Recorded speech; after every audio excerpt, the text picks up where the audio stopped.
Hello, everyone. Welcome back to the PJ Campbell Network. I am Chance Ellison, joined once again by my co-host, Mike Deacon, as we are back with another episode of Left Side, Strong Side, breaking down all the action of football season. And God, this was a week. This was certainly a week, wasn't it? Basically, with like one or two exceptions, this was a week that throw common knowledge just completely out the window. And yes, we are about to give you a lesson in football logic 101. Take notes. It just this whole week with the unfortunate part about this week was like the weeks 1 and 2, there was at least a lot of excitement in the games. We just had a lot of just lopsided games or just outright bad games this week. Yeah, we are going to have a lot to talk about today. We are not here doing that alone. Joining us today, many of you know this man as Handsome Dan, but he is one Mr. Dan Nye, and his camera is off. His camera's like fault. There, okay, we got you now, Dan. Technical difficulties. Technical difficulties. I made it. Yes, Dan, how you doing, buddy? Good. How are you guys? Good. Now, something we're going to start doing with our guests from now on, because we didn't do it last week. We went blending on. We want to ask you, what is your favorite football team? Well, who are your guys? It was so before certain actions happened this offseason, I was a Browns fan. Yeah, I knew you were an Ohio boy, so I figured. It was Browns fandom. However, after a certain signing of paying, almost $300 million to a certain serial sexual assaulter, it was like, no. And me and most of my friends were just like, bridge too far, can't do it. So I'm currently in the market for a new one. If I had to pick gun to my head right now, it would be Bills, because it's a very similar town. It's a very similar demographic. It's been a very long time coming and a very well-deserved fandom to go from very lower to mediocre for a long time and kind of deserving of the accolades and the talent that they have that they're getting now. So gun to my head, that's where I would be. But that would be one. And then one of my best friends, Eric's also a big Lions fan. So it would be those two would be my top two right now. Hey, he's on the come right now. He is on the come right now. For sure. All right. But yeah, we're going to break down, like I said, all the action of this week in football, starting with our Sunday slate. We're going to start with the 1 a.m. spots. I'm sorry, not 1 a.m., 11 a.m. That'd be something else. We're professional. Yes. And fine. Do I have to? I'm looking at my show notes right now. Do I have to? I think you're skipping something, buddy. Fine. Let's talk about Pittsburgh versus the Browns. Are you a Steelers fan over there? Is that what I missed? I am a Pittsburgh fan. Yes. I'm sorry. Yeah, I am too right now. You don't carry that air of douchebaggery like a lot of them do. A lot of forward-facing Pittsburgh fans. A lot of the Insers out there. Yeah. Okay, let's get into this right now, and I'm just gonna take the mic for a second. Mike, Dan just went off for a second because he knows that things are about to get real. This team is frustrating me right now. It really, truly is. Just the inability to get anything done on the offensive side of the ball. And you know what? I think regarding the offensive performance, Canada, Mitch Trubisky, I think that my boy Stephen A. Smith, fellow Steelers fan Stephen A. Smith, Dan is back right now. I think he summed it up better than I could when regarding Mitch Trubisky and the offensive play calling. Why the hell can't you do something right? Seriously. In a team that consists of Deontay Johnson, Chase Claypool, George Pickens, Najee Harris, Pat Freiermuth, emerging one of the better tight ends in football right now. Yeah. The absolute failure of this offense to get anything going is astounding to me. It's a weird combination. Obviously, there is a major issue at quarterback right now. Yeah. The offensive line the problem is you're not going to accomplish anything with a mediocre to sub-mediocre quarterback with that offensive line. And yeah, but here's the thing: our offensive line, statistically, they're not that bad. Chooks, our right tackle, one of the better right tackles in football. Mason Cole is one of the better centers in football. Everything else is good to Dan Moore and left tackle's not great, but and defensively we're doing fine. Hell, first half of the game looking pretty solid. Then the second half happened, adjustments were made, and then Cleveland just ran away with it. They've only given up, the most they've given up in a game so far is 20. Like, their defense is doing well. It's like just, we have a championship caliber defense right here. Yeah. But if our offense can't put up points, doesn't matter. You gave it to Mitchell Trubisky. I mean, your options were not great. Did you want to throw in Pickett just to see, like, throw him to the Wolves immediately and see what would happen?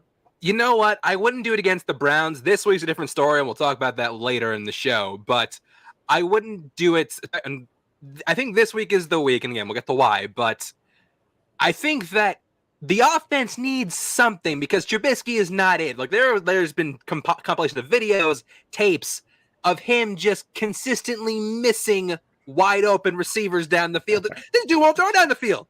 This dude barely throws over 5 yards. It's like why we have Roethlisberger again. Yeah, last season I got it, but this year, like, Trubisky's young.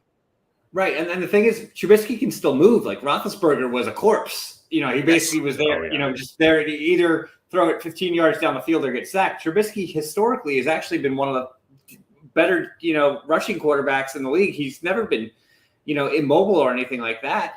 And this year, it looks like he's Roethlisberger. It does. This is just like 5 yards, dinking and dunking. And I do want to give a shout out to one particular steal right here. This play is the most offensive joy I've felt the entire season so far. I know it's only 3 weeks in, but still, these are the kind of plays we need to make 50-50, not even 50-50, like 90-10 balls. But look at that catch. Look at the athleticism of George Pickens right here. That was an Odell Beckham catch right there. That's a straight up OBJ catch right here. But like, we ain't gonna do the ball. We ain't gonna do the ball no more than that. I am tired of the offensive struggle of the Steelers. And you know what? If Kenny Pickett is our answer, I hope he's the answer. My entire emotional well-being hinges on Kenny Pickett being good. But as of right now, I'm as mad as hell, and I'm not going to take this anymore. I mean, but let's be fair. If you're already fed up, it's going to be a long season if they don't move on and if they don't change anything. So you might want to rethink your expectations when it comes to that. Well, here's the thing. I think that we're going to be stuck here for a little bit because our October schedule is brutal, and I don't want to put Kenny through that. I don't want to put Kenny through all of October. But after the bye week, our schedule is so maybe that's when we give this dude a chance. But I will give credit to some of the players on the Browns, mainly Nick Chubb, had a game that day. If you look at their stats too, Chubb had 113 yards rushing, Cooper had 101 yards receiving, Njoku had almost 90 yards receiving, and each one of them had a touchdown. So it's sad for me to think as a former Browns fan, I honestly don't think Baker was an issue, but to see kind of the immediacy of how much they've changed. And that was my thing over the offseason. They did him dirty. I'll say that now, and I'll have it on the record. He got screwed over in Cleveland. No, I think we're all in agreement there. Yes, I do agree. No one's arguing that. Baker Mayfield, prior to the offseason, was, I wouldn't say he was beloved or hated, but he was kind of, most people were like, yeah, whatever. And now after what they did to him, people are rooting for him now. Well, and that's the thing. He was a huge part of Baker Mayfield and Jarvis Landry were massive cornerstones as far as changing the mentality of the Browns as a football team. And so to do what they did to him and kind of I was fine looking for the market. If you want to move on with Baker, I would have taken Garoppolo. I would have taken Derek Carr. I would have taken all these other mid-range QBs because it's very much just the system that what's his face runs. He has a very simple system. Who? Stefanski. Yeah, the system Stefanski runs, he made Cousins look like a Super Bowl quarterback. You don't have to be the best skill player, and I would argue Mayfield, his highs are higher than Cousins. So, but that was the other thing is he played most of the year last year injured, so it was Baker did himself no favors playing last year with an injury. I think had he sat out, he's still a Brown starting quarterback. It could be, and that's the thing that bugged me too because I don't know whose call that was, whether it was Stefanski's, whether it was Baker's, who made that call because the backup last year was Case Keenum. Case Keenum's a fine backup. I would put him about level with Brissett.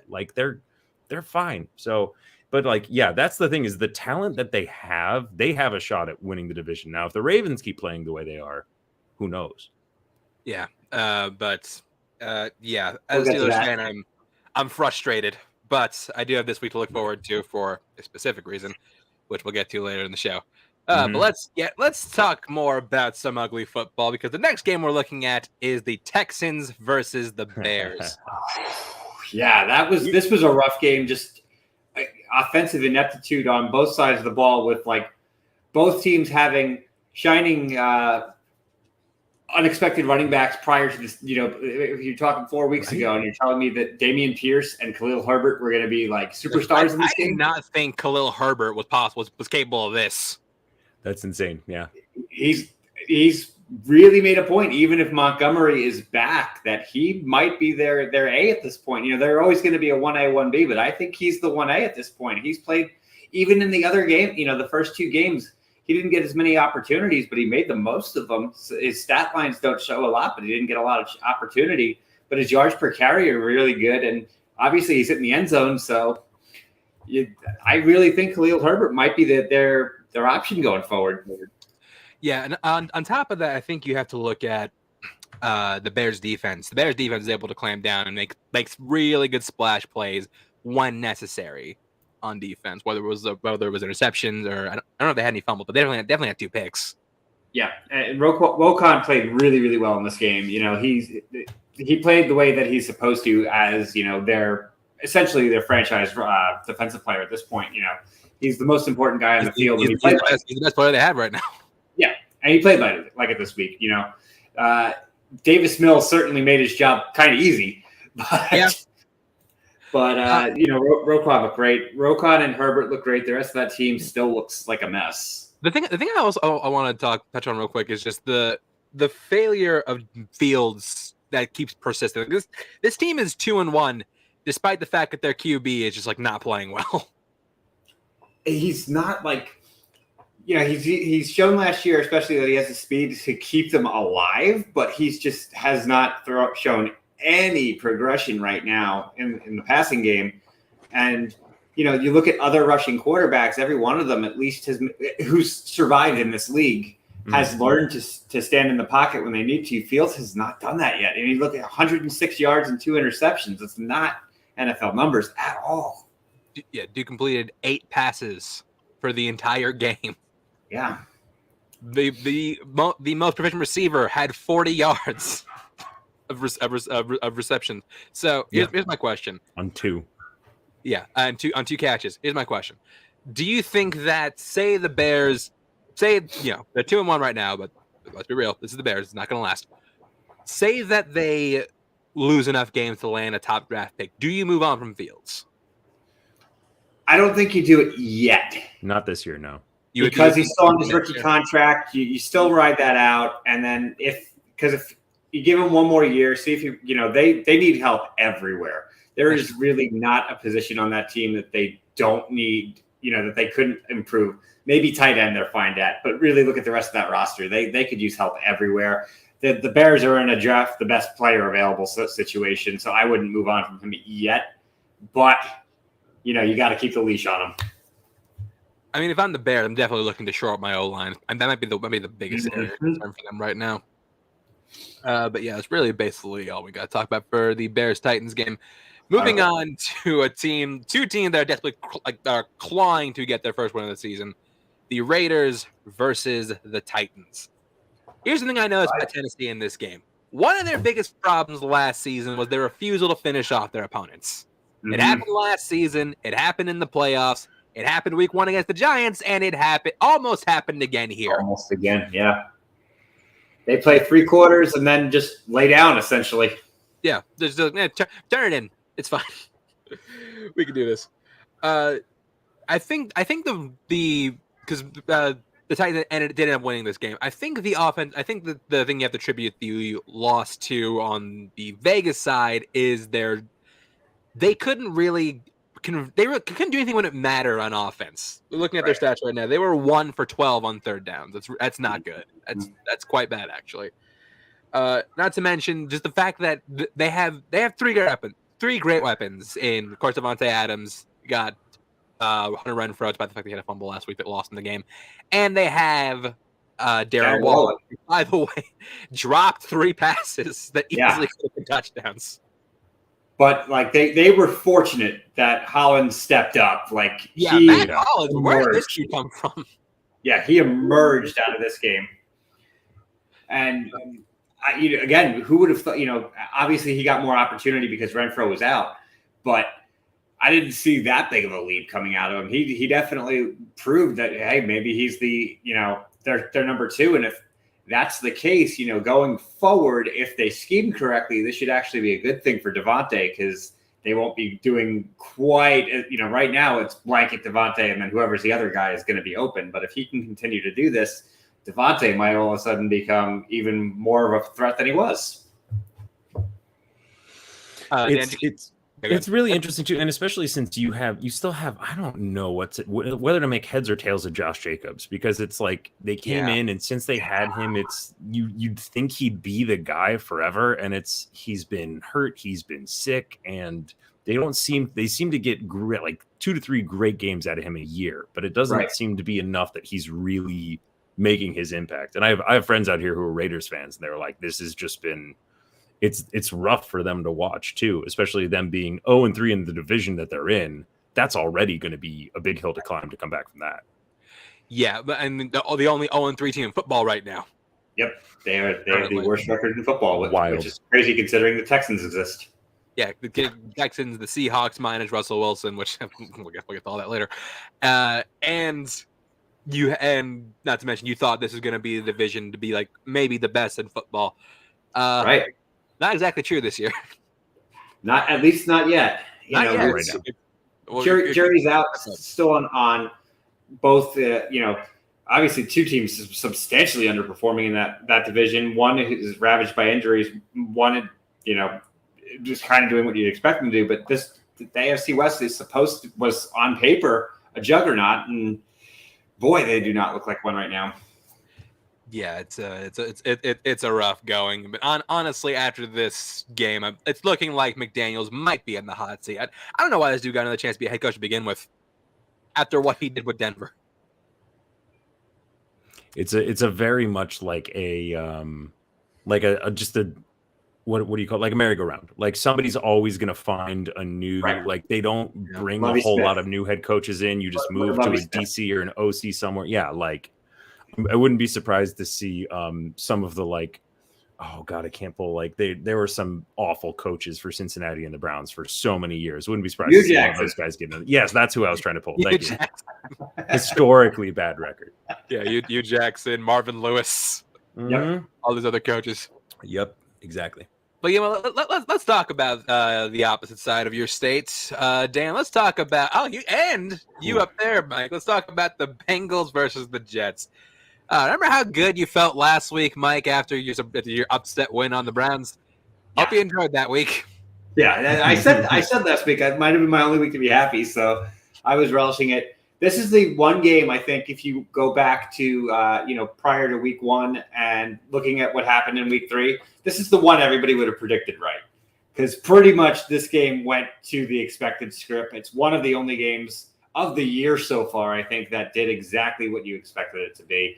I was not surprised at all of pretty much anything that happened in this game. I mean, I was surprised about the over-reliance on Flacco. You had this dude throwing like 50 times. Joe Flacco. Yep. Right. Like, why are you doing this? The running game failed to get going. Good. You think about Flacco and you think about the tradition of the league. How is Flacco not the starting quarterback in Denver?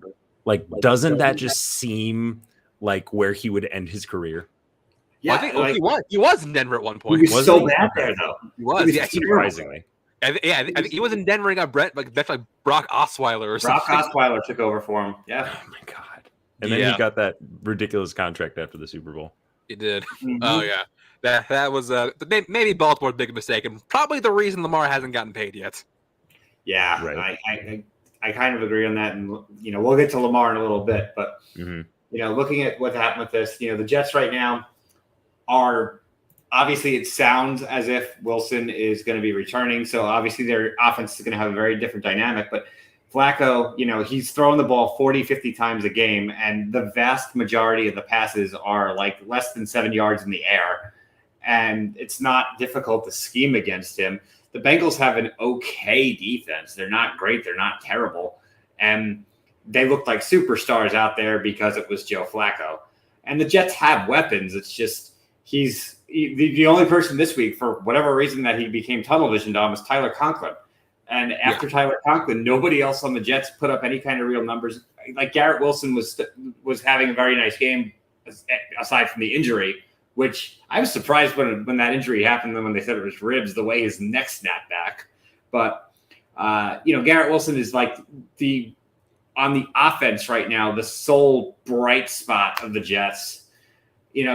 With Wilson coming back, though, like last year, it was obvious from the get-go that Wilson was very tunnel visioned on either Corey Davis or Braxton Berrios, and neither of them are like factoring in to be a big part of the game, it looks like. So now with him coming in, there's even more question marks, because does he have a rapport with either Moore? He didn't have a rapport with Moore last year, really, at all. No, he did not. And will he have one with Wilson? That's to be seen. So there's a lot of question marks going around with the Jets, and obviously internal issues. Quinnen Williams going off on the defensive coaching staff, and it's rough. But go to the other side, though. Look at the Bengals. Yeah, no, I'd like to bring the Bengals. Something I will give the Jets credit for is one player in particular, Sauce Gardner. Yep. Managed to held Jamar Chase. I think it was like 2 catches. Yeah, and he had 2 catches for 8 yards, I think was his stat line. No, Jamar had 6 for. But before he was on Sauce. When Sauce was on. Sauce was on him. It was 1 catch, but when Sauce was on him, actually. 1 when Sauce was on him, Yeah, held him. Like I genuinely believe Sauce Gardner is the real deal. I believe in this kid that much. He's never going to get stat lines because the teams are just not going to throw to him. Exactly. But I will also give credit to your run defense. You managed to keep Joe Mixon to 28 yards? 24. 24 he got yards. Banged up, though. P. Ryan did okay, especially in the fourth quarter. Yep. But it's probably they knew they had the game in hand. That's why. Yeah. And knowing they have a short week, there was no reason to keep him in that game. Mm-hmm. Like going to P. Ryan in the fourth was 100% the right move, especially on the short week. The Bengals definitely looked way more competent than they did the first 2 weeks. Their offense started to click a little bit. You saw both Boyd and Higgins looking like they did 2 years ago. They're moving in the right direction. They had at least the first week they should have won if it weren't for their long snapping issues. So they never needed to hit the panic button. They just needed to tighten the screws a little bit, and I think they did that this week. And I also want to give credit to the greatest Jets of the Sunday, Greg the Legs Zerline. 4 for 4. Number 1 fantasy kicker, if I'm not mistaken. Oh, wow, that's I think actually that's Young Ho Koo. Oh yeah, no, yeah. Young Ho did top him, but either way, hey, 4 for 4. That's impressive in of itself. Moving on, we're gonna talk. Let's get into some grit. Let's talk about the Detroit Lions taking on the Minnesota Vikings, dueling out for supremacy in the NFC North. The Lions, for a lot of this game, looked stellar. Yeah, they did. Like for more than half of this game, they seemed to have it in bag, and then talk about not finishing it out. Yeah, they didn't finish it out, and the Vikings remembered who they were. And I don't know if the Dalvin Cook injury reinvigorated them or what, because Madison came on. Madison's one of the best backup running backs in football. He has been for years. And after he took over the backfield, they seemed like a different team, it looked like. And at one point they were up by 14-0. Yeah. And second half happened. Offense just couldn't produce much after the third quarter. And the Minnesota Vikings roared back, which basically cements Kirk Cousins' legacy. Like 1 p.m., excellent. Prime time, what is any of this? Yeah, that's true. The Vikings are going to be a total Jekyll and Hyde for the whole season, I think. They're going to be like, if you're going to be betting on games, that's one of those teams, like, don't touch them because you don't know which one of them is going to show up. Well, they're also a team that like they will do anything it takes to win. Like this is a team that went for it on 4th down 6 times on the day. Yep. And they hit most of them. In that division too, that's probably to their advantage because like perennially that I made up a new word, but perennial I can't. There's not an R in Perennially. Yearly. It's almost always it's for the recent history. It's been Green Bay's to lose, and so the Chicago's gone up and down, but it's weird if the Lions continue on their upswing. Who do the Vikings become? Because the Vikings have kind of comfortably settled into that wild card spot. Yeah, the 2 spot. Yep. Exactly. So if Detroit really starts challenging, because they're like the Lions are like a couple of key players, a couple of like plays away from finishing out games, and then that division's going to get wild, especially if like Green Bay is going to be as Jekyll and Hyde as we've seen as well. That's true. Not to mention, I do want to know what's going to happen to Detroit once they get a better signal caller, because Jared Goff is not the answer. But that's the thing too. That's why it's kind of exciting, because if you think about how well they're 1-2 now, but like they're not playing poorly with Goff. No, like he's fine. That's another like serviceable quarterback. Like they did great on that trade. Like we know the Rams won a Super Bowl, but Stafford's days are numbered. So, I mean, LA better hope not, because they just pay him a shit ton of money for the next couple of years. What, like a 3-year? I can't remember. 4-year. Oh wow. Okay. Yeah, he got paid. He got his money. The Lions, the Swift injury is definitely of note for them right now. Jamal Williams did very well. He has done very well. He's been bolstering touchdowns all season. He's a very competent backup, but he's going to have to shoulder the load. I'm curious to see how this does affect him, especially with Goff being known for his checkdowns, how effective that Swift has been in that role. Going for the next couple of weeks, it sounds like Swift is going to be shut down for the next 2 weeks before they get to their bye. So it's going to be interesting to see how that affects the team. Yeah. Well, Lions, as much as I don't want to do this, it is kind of true. You blew it! Sorry. True. I'm rooting for you guys, though. Really rooting I feel for like you. everyone is, honestly, right now. They're truly America's team, I feel. It's really hard to root against them. Like, especially really like seeing those hard knocks and seeing that coach, like he's such a good, like, I love Dan Campbell. He's so old much. school, but he's got a huge heart. Like that's the definition of like, what's that? Did you see that video where he showed up like with 2 like the biggest coffees you could imagine to himself? Yep. I'm just like, oh, like now this makes sense. Oh, it's happening. This is the caffeine train. Yeah, but like speaking of quarterbacks that are getting paid, or rather in this case not getting paid, let's look at the Ravens versus the Patriots. Oh boy. Lamar once again making a massive case for himself as to why he is going to get a dump truck full of money back up to his house from somewhere. I was going to say, but not necessarily from Baltimore. Maybe from Baltimore, maybe not. We don't know. Lamar, maybe from his opponents. Say what? Right? Maybe from his opponents, based God. on a certain comment Bill Belichick said, which terrifies me. What did he say? Belichick made a comment saying, "We'll see who gives him the contract," and like just left it at that. If Lamar goes to the Patriots, I quit. God. Yeah, exactly. Lamar had a great game. Conversely, though, Mac Jones, I mean, he had the yardage, but just costly turnovers at the worst possible time. I'm curious, especially because they said he had last I read on this, he had a high ankle sprain, which is not the one you want. And like I saw a still of him after the game, and he looked in massive pain. He looked like he was like about to fall off. He couldn't put any pressure on that leg at all. If you saw, like, he didn't want help, but he was literally hobbling on just the one leg when he was coming up. The one I saw was like behind. It was like in the stadium, like after the game had ended, and he was like the look on his face. He was like, it was bad. If he plays in the next 2 weeks, I'll be surprised. And they said that it's undetermined how long he could be out, because this is a very. It's one of those situations that like you're almost better off getting like not just the sprain, but like the break or something, so you have an actual treatment for it. Whereas the sprain, who knows how long it's going to last. Sprains can be worse than breaks. It's 100% true. Occasionally, yeah. I like looking at his face. I was thinking like I'll be shocked this is not like a season-ending injury. So the way Ryan Hoyer again. Brian Hoyer. Oh God. Brian Hoyer rides again. He has returned. So the one thing with the Patriots to note, like Devontae Parker, he went after off. 2 weeks of anonymity, is suddenly just goes ballistic. Who would have saw that coming? Yeah, I mean, this is the guy who was traded away from the Dolphins because he was just not getting the job done. Traded to the Patriots, who needed. I mean, they weren't in the biggest need of receiving help, but they needed somebody. They needed some kind of weapon. He stepped up today. He stepped up. It could have been because Myers wasn't playing, but he proved himself. I think that it was a worthy trade.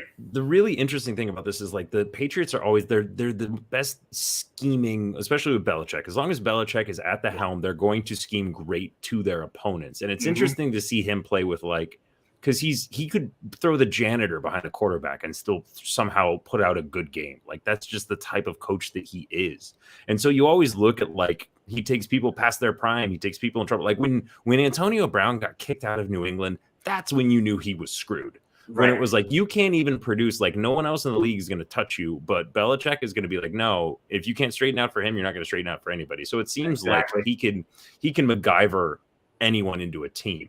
So I'm really curious to see what they can do with Hoyer. I think seeing the Patriots not be as outstanding as they have been pretty much since Brady left, but now and we'll get to it later, but now it's going to be a Bills-Dolphins race to the finish for that division. You ain't kidding. Yeah. Well, and speaking of quarterbacks making names for themselves, we got to talk about our boy Jalen Hurts with the Eagles taking on the Washington Commanders. Again, a lot of questions about Jalen Hurts ever since he was drafted, and even after last season coming in. But he is not only is he silencing doubters, he is just ready to putting them to bed. Yeah. This guy is playing at MVP level right now. If Lamar was not there, and there's 3 guys right now in quarterback: Lamar, Allen, and Jalen Hurts, which is very surprising. But wow, does he look good? He's got a great offensive line around him. He's got one of the best receivers in football with Smith, with Brown, and with Dallas Goedert too, and he's using them well, and he's mobile. He's becoming a total package, which you say that to me last year. I was a big Jalen Hurts fan last year as well, but I didn't see him having this big. I didn't see him having this caliber of a season. Yeah, he stepped up huge, in the quarterback tiers. He was, middle of the pack at best. And he is right now playing MVP level, and the Eagles are scary right now. They are. I think they are hands down the best looking team in the NFC. Easily. I saw a really funny tweet where it said, I don't think us as a country has the infrastructure to handle a Bills-Eagles Super Bowl. And I was like, that seems true. I don't know if there's enough tables for the Bills fans to jump through, or enough batteries for the Eagles fans to whip at Santa. I don't want to know what's going to happen if that happens and the Bills lose again. Because the Super Bowl this year is in Arizona, which is the place where Josh Allen notoriously cannot play. Right. So maybe they lose and go over maybe 5. it's a climate thing, because he played well. We'll get to it later. Yeah. But this, as far as Eagles, Commanders, it's so funny. I would really wish they would have stayed Washington football team. I would have loved. I loved the Washington football team. It was fucking stupid, but it was great. It was funny. It was so perfect for that franchise. Yeah, Commanders aren't bad, or they should have just ripped the title from the replacements and been the Washington Sentinels. That's the only other thing. Speaking of the Commanders real quick, Carson Wentz decided to come out and do his best Joe Burrow impression on the day. All right, and nobody's blocking. Wentz sacked 9 times on the day. For a total loss of 58 yards. Yeah, I think at one point they had a net passing yard of -1. It was a negative. I saw that there was I think it was Philadelphia 287, Commanders -1. Yeah. Jesus. Yeah. This is the thing that we all said when Carson got traded to Washington. We're like, this field is going to get him killed. Yeah. It's only a matter of time until we're back to Heineke. It's just Sam Howell. Or Howell, yeah. One of them is going to be in there at some point. Wentz gets hurt, yeah. Yeah, it's going to happen. But despite this, Terry McLaurin still did manage to have a really great game through the air. 6 receptions for 102 yards. I mean, this dude is arguably the best receiver. No, not arguably, because AJ Brown exists. One of the best receivers in his division, and just in general. No, he's definitely stepped up. He came firing out of the gates, but right in his first game in the NFL, and he's been one of the few bright spots on that Washington franchise. Every single game, if he's healthy. He's so consistent. He's a really damn good receiver. And if I'm Washington, like he's got probably I don't know if he's on a 4-year or 5-year deal, but that's what kind of guy I think he's extended for 3 more years, so he's got another 4. That's right. He did. You're right. I have a funny story about that. I'll tell you off air. But yeah, Eagles still looking incredible. One of the better teams in football right now. Cutting to teams that are not looking great on either side, got the Saints versus the Panthers.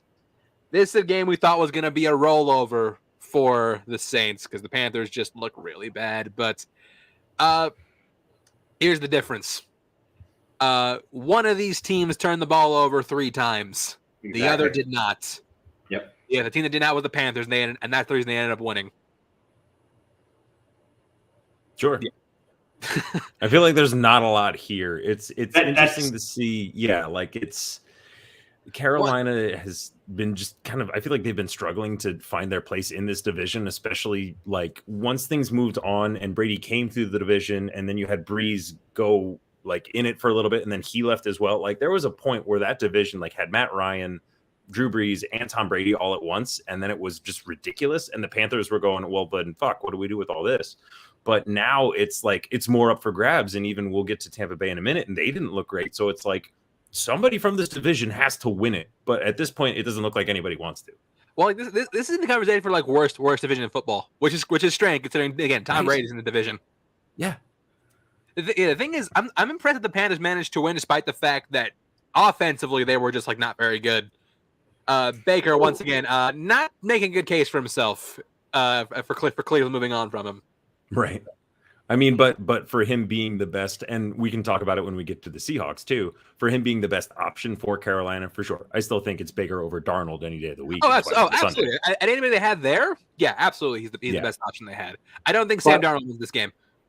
Yeah, the issue, like Baker did not necessarily win this game, but he also didn't lose it. He didn't lose it. Yep. Yeah, the failure on this game falls solely at the hands of the biggest playmakers on the Saints side, mainly Jameis Winston, who had two interceptions. Which fun stat, I think he's only like 1 or 2 short from what he had last season, which he played 8 games. He played 8 games last year and threw like 7 picks. 3 games now, he's thrown 5. He's got to get back up to those. God, what year was it when he was with Tampa Bay and he did 30 and 30? 30. The only person ever to do it. He created it. But yeah, Kamara, who is one of the best running backs in football. He does not look like himself at all. He doesn't. Like, I'm not sure what happened in Vegas where he like busted that dude's face. I'm not sure if he lost it. I'm not sure if like he pounded his talent into that guy also, but he's just not looking good. And he did have a fumble for a loss on the day. So, yeah, I mean, the Saints were a team that I did pick to make a wild card spot in the NFC. They still could do that, but they just got to really tune up and just fix the mistake. That's the only difference between them winning this game and not. Their offense, the only bright spot on that offense is Olave. That's it. Like, yeah, I almost forgot about that. Olave had himself a game. He had a game. This rookie wide receiver class looks as good as we've seen in about the past 10 years. It really does. We're going to get to a few more of them as we go along. There's several rookie wide receivers who look just incredible right now. Yeah, their receiving core is ridiculous. Like the fact that if you can get Kamara even going at like half of what he used to, you still have Ingram too. And Ingram can be like your Fournette, like your bowling ball where you're just going through people. Yeah. And so then your only hiccup would be your quarterback because like Olave had 147 yards on 9 receptions. Traquan Smith had 4 receptions, but 105 yards. And that's not even your other 2 receivers then are Michael Thomas and Jarvis Landry. Your problem isn't talent. You have the talent. Like you got to find out what the other problems is. Yeah, you need a quarterback who's because what I like about Jameis is that he goes for it. Like he will throw the ball up. He will go for those like long bombs. Problem is a lot of those end up in picks. Yeah, a lot end in picks. But yeah, that's real. That's basically all we have. This is not a good game on either way, but not much there. Yeah. Now here's where things start to get interesting. Because right now we are about to get into our upset of the week. Oh, wow. This was pretty easy to decide. It's the Chiefs versus the Colts. Keep in mind, this is a game that last week, myself, London, and Mike all chose the Chiefs to win handedly. Yep. Handedly. That didn't happen. No, and you got to really give credit to the Colts defense because they finally showed up. Yeah, the Colts defense who managed to hold Mahomes and the Chiefs to just over 300 yards of total offense. Yep. Keep in mind, without their best player, Shaquille Leonard is still out. Mm-hmm. That's ridiculous. When you think about that, this is Mahomes put up a Baker Mayfield line. He did 262 yards, 1 pick, 1 intercept, 1 touchdown. It was not a good day for Mahomes. It was probably one of the worst games I've ever seen him play. Mm-hmm. He did not look like himself at all. His lack of talent at wide receiver started to become evident. He started like almost overthrowing it to Kelsey, and Kelsey was not on his game at all. So much hero ball from Mahomes. And he wasn't on his game at all. No, he wasn't. Yeah, Colts weren't like lighting the field up on offense, but they were efficient, didn't make a ton of mistakes. But Colts, I seriously, keep in mind, this is a team that tied the Texans, got stomped by the Jaguars, and now they're beating the Chiefs. And now they're beating the Chiefs. What's happening? Colts. What's happening? Stop being weird, nigga. What is up with you? I don't know what's up. It's literally like this game is the definition of the Colts just dragged the Chiefs down to their level, and they're like, you're gonna grind in the mud with us, and if you can't find a way to not turn the ball over and to put points on the board, you're gonna lose just because we're just gonna be that like death by 1,000 cuts, like Chinese water torture, just like one drop the whole time, just enough to get that win. Yeah, towards the end of the game, they went up. They went up by 2, so they went by 3. So and keep in mind, there was still like 25 seconds left on the clock, which is plenty of time. As we know, is plenty of time for Mahomes. Yeah, I saw this interception live. It was really impressive. So did I. Yeah, they were driving down the field. They were just about to get in the field goal range, and then Mahomes pulls a boner. Pick. Game over. Yeah, Indy wins. So the big question here, though, like if Harrison Butker was kicking in this game, would the Colts still have won? I don't think so. Because I still think they would have gone for it on that one, just because on that play. But Amendola did miss 2 bad. Amendola did miss 2 bad. 2? Okay. Yeah, he missed 2 bad kicks. If Butker's in that game, the Chiefs do win that game. I think. Again, it's very similar to the Bengals Steelers game week 1. Did Amendola get cut? I know because I had Butker in one fantasy league, and I just picked up his replacement. And I remember checking this morning, and it said he was a free agent. I'm like, oh shit, I think they just got him. They cut him. Yeah, they cut him this morning. I mean, they should just go get a call to Rodrigo. They might. I mean, Butker's injury is like indefinite when he's going to get back. But I agree with you. Like right now, why not? Blankenship probably is as good as any other option. But yeah, Colt, this is a good win. This is a good win for you on the day. They needed it. This is the kind of team that we all expected you to be this season. That they can keep that up. This is going to be interesting. I was going to say, and I think where you're going next that was the upset, but I think there's one more before you get to the game of the week where it's like still in that division. Yeah. Or is it not more 1 o'clock? I think it's a 4 o'clock. That one's a 4 o'clock game. That's a 4. We'll get to that in a second. That's a 4 o'clock game. So then we do have to go to the game of the week. Yeah. So thank you, Dan. Because yes, our next game we're going to is the game of the week. This was very easily the Bills versus the Dolphins. Two teams that are looking like bona fide Super Bowl contenders, trying to see who's going to be on top right now. We're getting this match. This is the first matchup of 2 we are getting this year. This one in Miami, and the heat was killer. a big factor in the game for certain. So many cramping, so many guys going off the field cramping in this game, more so than any other game this week. Even there was one, with the game in Tampa shortly afterwards. This game outdid that. Well, not only with the Heat, but coming for the game, we got word earlier in the week that safety Micah Hyde was out for the year, and Jordan Poyer was out with injury for this game. And keep in mind, they're already down their best corner. Yep. So yeah, here's the thing I learned about the Bills from this game. This is something I thought last season. Their biggest weakness is their over reliance on Josh Allen. Yeah, he can't do everything. This team's offense, it was the problem last year's problem right in this game. They were solely relying on Josh Allen. Like, they were so dependent. Josh Allen could claim this team on his taxes. They are that dependent on him to do well. I buy it.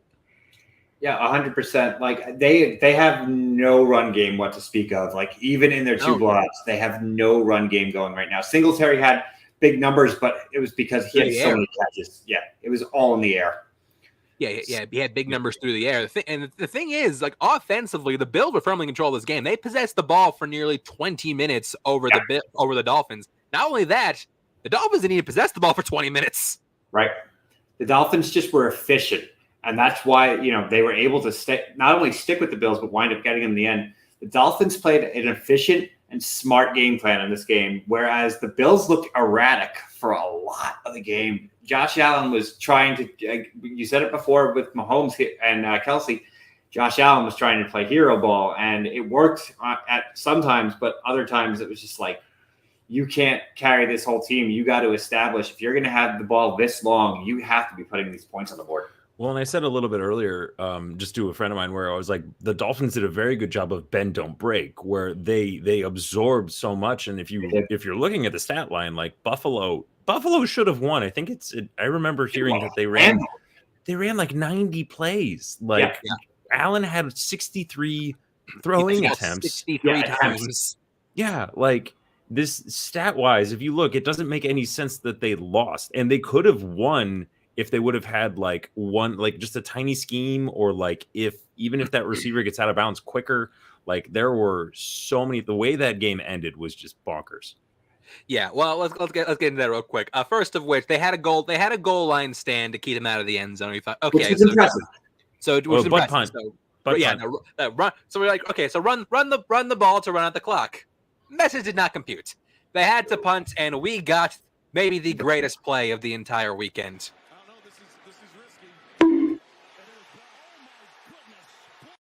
Butt punt. Better clip.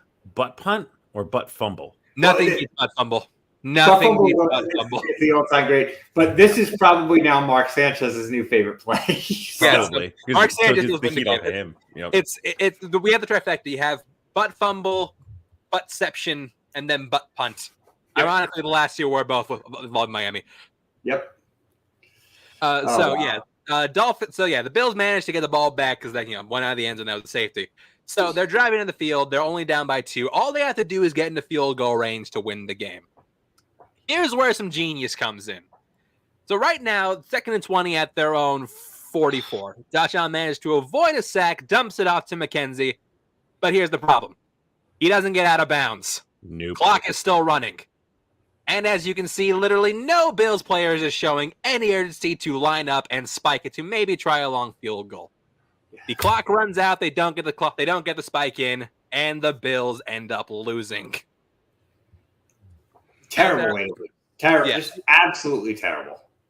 And funny part about this, they cut to a live reaction of Ken Dorsey, the OC, during all this. And he's not happy. Wait for the hand. There it is. The hand is arguably the best part of the entire thing. It is. Just somebody coming in, you know what? We can't see this, but yeah. So, like I said, this is showing a lot of cracks to the Bills' offense. The team that was looking like, again, they look like the best team in football. Period. Not just the AFC, but the best team in football. Mm-hmm. I think this is going to provide a template, kind of like with the Vikings and Jefferson, who we'll get to later. I don't know. No, we got to talk about Jefferson. Oh, wow. Jefferson was so ineffective in this game. We're not talking about it at all. There you go. Exactly. But I think kind of like with the Eagles and Jefferson, I think this is going to provide a lot of a template for okay, it's a game this plan. is how we beat the Bills. Yep. But also, what do you do now if you play Miami? Because I had a little bit of crow to eat with some of my friends group because I'm like, sure, Tyreek Hill went to Miami. That's fine. And I called Tua a middling quarterback because for a long time he had been. That's fair. And he was very injury prone. And I'm like, because that was before Watson went to Cleveland. One of the other destinations was Miami. They were strongly looking into him. So it's like, is he the guy? And then after week 2, he was number 1 in the league with passing yards, receiving touchdowns, crazy stats. So it's like, if he stays healthy, who's stopping the Dolphins from taking on the Bills in the East? Yeah, it's gonna be interesting to see if they can get the sweep because the next one's in. I think Buffalo it's in December. November. Yeah. So that's going to be the interesting game, and that's also the thing to keep in mind. Tua has played very well at home. The away games, and the later in the season, I'm in no way, shape, or form saying I don't think the Dolphins are right now they are 100% a contender. At worst, their number 1 wild card, I would say, at worst. Yeah. Absolutely. But yeah, that was a hell of a game. So you know what? But that's too much excitement for the American viewing. Let's get into some more bullshit. Let's talk about the Jaguars versus the Chargers, a game that we thought would be a blowout earlier in the year, and it was in the other direction. Yeah, I need help reacting to this. This is my brain. You were talking earlier, and we talked a little bit about Jalen Hurts and his improvement over year. I don't know if my brain can compute how much better Trevor Lawrence already is in these first 3 games than all year last year. He looks like a totally different quarterback, right? Yeah, he looks like he did in Clemson playing in college against the college defenses. Like he's stepped his game up. You can also blame Urban Meyer because apparently how much of his production last year was due to being under maybe the worst coach in NFL history. It's very possible. He was too busy having women grind on him in Columbus. Yeah. But yeah, so this is a game we already had concern about just because of what happened with Herbie in the Thursday night game. Yeah. Got some rib injury, which funny enough, he was worked on by the same doctor who punctured Tyrod Taylor. Yeah, who's literally like having to settle a lawsuit against Tyrod. Yeah. Like, okay, you know what? We're gonna give you our franchise QB. What could go wrong? Oh, woof. But yeah, I'm not saying the Jaguars didn't look good because they did. Their offense looks efficient. Their defense looks shut down, like as good as it looks almost as good as it did in the Jacksonville era of time. Yeah. The thing that stands out to me about this game is just the failure of LA to get anything going. Yeah. I'm looking at the rushing stats and they're anemic. Well, yeah, that's the weird thing. They have Austin Eckler, who was one of the better running backs in football, and he through 3 weeks just can't do anything.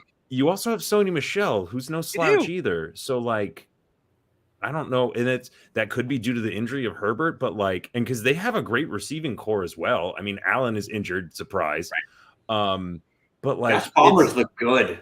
Yeah, Palmer looked really. He was their best receiver on Sunday. Well, they're double covering Williams because of course you're going to do that without they're going to make him go elsewhere. Yeah, and so that's also the thing. Like at this point, because it was what, rib bruising. It wasn't even like breaking. Like you didn't crack anything. So and coming from a former Browns fan, this is where I'm concerned, because if you keep rolling him out and he is hurt and you don't allow him to heal, where is your cost benefit? Like, at what point is it more beneficial to sit him for 2 to 3 to 4 weeks and let him heal before, like, when you look at your overall schedule and you see who we're playing, who can we beat with a backup? It's not Tyrod anymore. It's Chase Daniel. I bet they really wish they had Tyrod right about now. If you had Tyrod, I'm rolling Tyrod out. Like, yeah, because but even in this Jacksonville game, because that's the other thing, and on the other side of the coin, at this point, it's Jacksonville's division to lose, because the Titans, like you said, 100%. Like, who would have thought that at all? They look so different. And with as strong as we thought the Colts were over the season, like the Titans, you can never count out, just because they're always kind of scrappy and they can always put up points, so they're always going to be a wild card. But like, you just thought that the Jags weren't ready. You thought they were going to be kind of middling, and everyone knew the Texans were going to be awful. So it's like, my brain still can't compute. It's like, Jacksonville's good again. Like, yeah. What did this happen? Are they this year's They might be this year's Bengals. It's hard to say. But That's a great trading in one cat for another. That'd be wild. But yeah, I mean, I am very much concerned for the long term, ambitions of the Chargers, especially considering the injuries they're going through. We're going to go through all that when we talk about this coming up game. Yeah, their injuries. Yeah, really going to kill them right now. Yeah, it's looking like it. Moving on to and the Robinson, real quick. Robinson has also been ridiculous. Already. Which again makes it even more concerning why they spent their 25th pick in the 2021 draft on a running back. Yep. Yeah, that was Jacksonville at the time. Right. Moving on to the Battle of the Birds, we got the Seahawks versus the Falcons. Just move on. Offensive ineptitude was the name of the game here. Marcus Mariota versus Geno Smith. How can you hold me? Some excitement. The most exciting game of 2017. No, not even then. Not even then. Like this is a game where it was just consistent struggles on both sides. Again, this is not battle of elites on either direction. At least not under center. This is just whatever team made. It's whatever team made less mistakes at the worst time. Because looking at the numbers, Geno Smith was a better quarterback on the day. Actually, they're about the same. Well, rating wise, they're about rating wise, yeah. But he did generate nearly 100 more yards and an extra touchdown. Problem with Geno Smith is they were driving down the field to try and go up in the game, but he had a costly turnover. No time for a comeback. Sure. I'm curious what you guys would think about this. Would you take Baker over Geno Smith? Because those were the two landing places. 100%. I think Baker could have done some damage on the Seahawks. With Baker, they win this game. I would agree. Yes, with a better signal caller, and Geno Smith has been playing. He hasn't been playing awful. He's been playing. He's playing better than the guy they cast off. From Seattle recently, and that hurts. Well, we'll get to that. Sure. I do think that Baker is an upgrade over Geno, but I do think that they have their eyes on like someone like a Bryce Young or somebody coming from this new court, which is why they're perfectly fine not winning games. They're gonna be picking high this year. They finally have a first round pick again after they lost the 2 for Adams, and they're gonna have 2 number 1 picks. So the Seahawks, I think they might be looking at the long run right now. They do have some pieces already. They got 2 damn good wide receivers already. So yeah. This is a long game. I don't think they're looking at this season at all. But Atlanta's another team that's going to be looking at a quarterback potentially if Ritter's not the guy. And I don't know if Ritter is the guy. Ritter looks very similar in how he plays to Mariota. So I guess it's as good of a learning mentor to have. But I don't know if he's the guy. But the Falcons, again, you're talking two of the 5 worst teams in football playing each other right here. The Falcons' stats are going to look inflated here.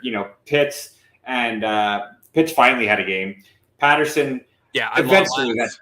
Patterson, I got to tell you, Patterson is like fantasy gold. I love that guy. He's the only consistent person on the Falcons. Maybe not anymore though, because Drake London has been consistent so far, and that's what the other rookie wide receiver I was going to say. We've got Pickens, we've got Wilson, we've got Drake London, Olave, and Williams. And they've all been stepping up, and minus Williams because of the injury, but everyone else got a chance to play. Has been stepping up when they got the opportunity. I was going to say Dotson hasn't been bad for Commanders either. Oh, Dotson's been good too. I like Dotson. Mm-hmm.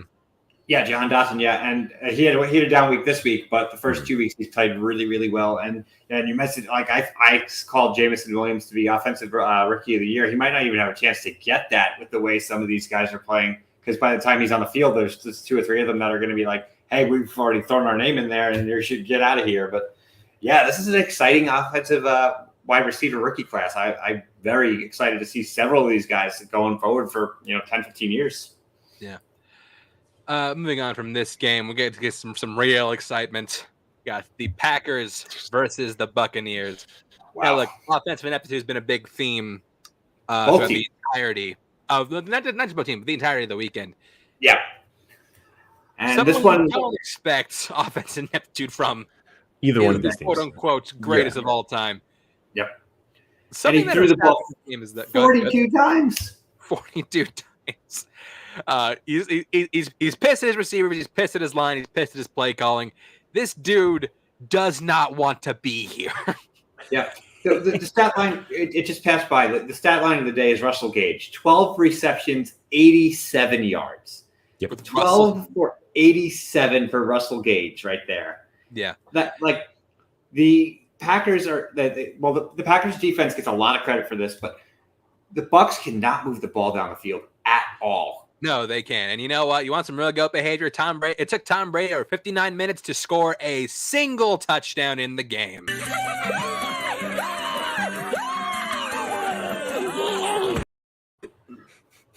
That's real goat shit right there.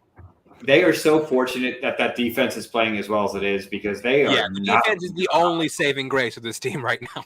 And you also have to like Gage being your de facto number one for the day. You were missing your top 3 receivers. Yeah, and when you don't have Mike Evans, when you don't have Chris Godwin, when you don't have Julio Jones, like you're out 3 world beaters. Not injury. You lost Mike Evans being a fucking idiot last week, but sure you did. But it's like, and then they signed again the corpse of Cole Beasley because he probably had COVID because he was an anti-vaxxer. 3 for 12 yards. Brian Cole Beasley to have all of 3 receptions for the day. Yeah, for 12 yards, 4 yards a catch. Yeah, so your number 1 was Gage, and then Brate had 5, and then Perriman had 3, and then Fournette had 5, and those were your best receivers. Yeah, the thing that kept competitive in this game was their defense. They managed to hold Green Bay scoreless the entire second half. And look, you give Tom Brady the ball enough times, eventually he's going to score. And that's what happened. Yes. Well, Green Bay finally had a bright spot in their wide receivers. That's been the thing holding them back the whole season. And Dobbs finally, and again, there we go, another rookie wide receiver. So, this, if he's going to be the guy for Rodgers, they needed a spark. I think they might have found their spark. And if you look at the Packers, we're going to talk about them this week and stuff. Their upcoming slate of games is a cakewalk. That is a guy to watch. Romeo Dobbs, if he is going to be Rodgers' guy, this could be dangerous right now. I know they did not look that great against the Bucs, but this is a Bucs defense that, again, you're talking probably a top 5, maybe top 3 defense in football right now. Yeah. And they got so much their upcoming schedule and the rest of the schedule for their season. It's not that difficult. They have a lot of upside, and if Rodgers finally has the toy that he likes, I'm a little bit afraid to play Green Bay at this point. Yeah. One of my favorite moments is towards the end of the game is after they score the touchdown, they're going for a 2-point conversion to tie it up to try and take it to overtime. Oh, this is great. But here's where things get funny. They are too indecisive on their play calling, so they're taking a delay of game penalty. And the look on Todd Bowles' face when they get that delay of game. Oh, man, and guess what? He walks in. Like he's looking like, bruh, you are professional. Tom, you have been doing this for how long? That's a meme. Yeah. That's a meme right there. Yeah. But yeah. Brady, Bucs not looking great, and it's not gonna go well for them long term. But they still have the division. There's still nobody challenging. The division sucked, but long term, I'm not counting this team to do anything. They can finish 8-8 and still win it, is my prediction. That's true, probably. Now, they only crank out the best matchups for Sunday night. You got the 49ers versus the Broncos. That's right. The Punter Bowl. Jimmy Jesus. Broncos country, let's ride. This was a game that was. Let me just say right now. This was a game that was full of action for the punters. 3 and outs were common in this game. For some reason, neither offense could get anything going. Did you see the tweet where it was like, oh yes, that classic football scoreline? Did you see what the scoreline was? It was 7-5. Yeah, 7-5. Yeah, good stuff. This is baseball or hockey. Name the last time you saw an 11-10 score. Oh my God, right? It only happened like one other time. I think that's what I saw. Yeah. This is a game where for some reason, this is a team. This is, I think, further submitting the case as to why Nathaniel Hackett might be out of a job at the end of this season. I'm looking for the quote. There's a quote that is in our what the show. Okay, I'm going to quote one PJ Campbell right now. Oh boy. Guys, I know I'm trying to like football, but why is this game so fucking boring? Somebody please give me 2 edibles and a beer. Yeah, this game was an absolute slog. Because then after it kicked in, he would go, "Oh, he kicked that ball so high." That would literally be the reaction. You want to know how bad this game was? This play I'm about to show was the highlight of the game. Just to set it up, the San Francisco 49ers are backed up inside their own 5. Jimmy G goes back, steps out of bounds, and then throws what would have been a pick 6. No team has ever been more thankful for a safety in their entire life. Oh my God. That's so funny. I didn't know he threw a pick 6 on that play. On the same day that Mark Sanchez gets vindication, so does Dan Orlovsky. Yep. Who did have a famous play where he ran out of bounds. I saw that clip, yeah. When Jared Allen was chasing him. But the ball was treated, especially by Denver, like an immovable object for most of the game. This is another team that failed to score a touchdown until the very last quarter of the game. And here's what I said in one of I think it was in the show Fantasy Football group chat. If I'm Denver, I am after this season, unless barring major turnaround, I'm firing Hackett and going hire someone like Eric Bieniemy out of Kansas City because you need a better play caller. Offense is the only thing, which is strange because it's a team that I thought last year was one piece away from being a Super Bowl contender, and it's a crime he hasn't had more head coaching opportunities with what he's done in Kansas City. Absolutely, he's interviewed so many times. I don't know what the issue is with the guy. He's interviewed for the past 4 years, and he's never gotten it. And he's always the top of the list. I don't get it. Yeah, but if this was a rebuilding squad and young players, I'd be more inclined to give Hackett a pass. But this is a team this is a Super Bowl caliber team right now. Theoretically, yeah. Theoretically, yes. But with the defense, you have an elite quarterback. Because despite how Russell Wilson's playing, he is an elite quarterback. I will put in the conversation. It's interesting to me. Go ahead. No, you first. Well, I was just gonna say it's fun to me. It's fun for me to see these kind of things where it's you see what happens when Brady leaves New England and goes to Tampa Bay. I like seeing these kind of players come out of their bubble and seeing Wilson's straight up struggling. He hasn't had a very Russell Wilson-esque game since he's been in Denver. So it goes a lot to show how important those coaching schemes are for those particular players. And even on the flip side of the coin, Belichick has been struggling without Brady. So it's that lends it to be what if Rodgers had left Green Bay? What's going to happen at the end of the year if if Baltimore doesn't find enough money to sign Lamar? Because Lamar's going to want at least Watson money, and I don't know if they have it to give it to him. They don't. Yeah. They do not. They don't. They always are barely under the cap, just barely. Yeah. So and keep in mind, when Peyton Manning first started with the Broncos, he looked pretty rough at the start too. So you can always turn around. I just think that when you have a team that has the talent to compete and you're wasting it, that's something I think you'd be fired. As saying all this, they are still at the top of the AFC West somehow. Incredible. Yeah, how? Yeah, this is incredible. Because everyone in that division is underperforming when we thought it was going to be the scariest division in football. It's true. Yeah.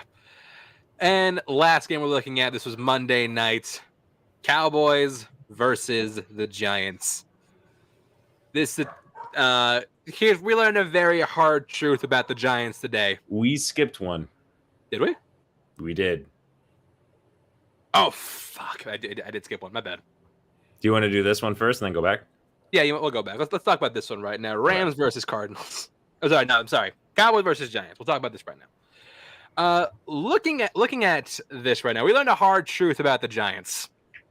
They were inflated by a soccer club. Maybe they are not legit. And here's what I'll say. Not that Giants fans needed to hear this again, but we already know this is the truth. Daniel Jones is not the guy. No, not at all. They are firmly in the quarterback mix in next year's draft. There's no doubt. Yeah, absolutely. Just the failure to get anything going. Is Daniel Jones a poor man's Josh Allen? Yes. Absolutely. I think that's even being polite to him too, because like he tries to play like Allen with a fraction of the talent.